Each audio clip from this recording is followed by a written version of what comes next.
Qui cherche trouve. Ouattara a été fabriqué par les Ivoiriens eux-mêmes.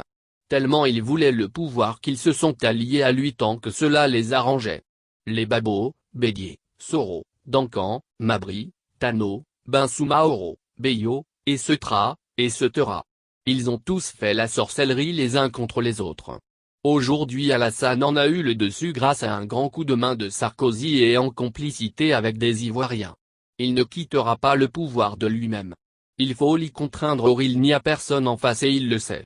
Les dés sont jetés et c'est vraiment bouclé, calé et géré d'après Ahmed Bakayoko. Le peuple de Côte d'Ivoire ne descendra pas dans les rues de peur d'être tué par les hommes armés de Ouattara. Le peuple ne descendra pas dans les rues comme l'a fait le peuple burkinabé avec le mouvement Balai citoyen. Le peuple ne descendra pas enfin parce qu'il n'y a pas de leader capable de le galvaniser, le guider.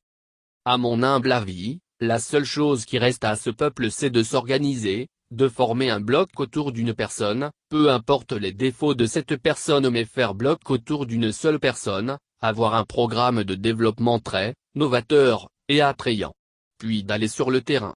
Avoir des représentants partout dans le pays, dans les commissions locales pour le contrôle commun des élections.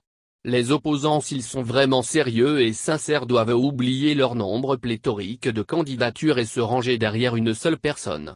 L'électorat de Ouattara s'est émietté du nord au sud, de l'ouest au centre et à l'est car il a créé beaucoup de frustrés partout. Si tous les opposants font donc bloc ensemble, quelle que soit la tricherie orchestrée, la commission électorale n'aura pas le choix que de le déclarer perdant au soir du 31 octobre 2020.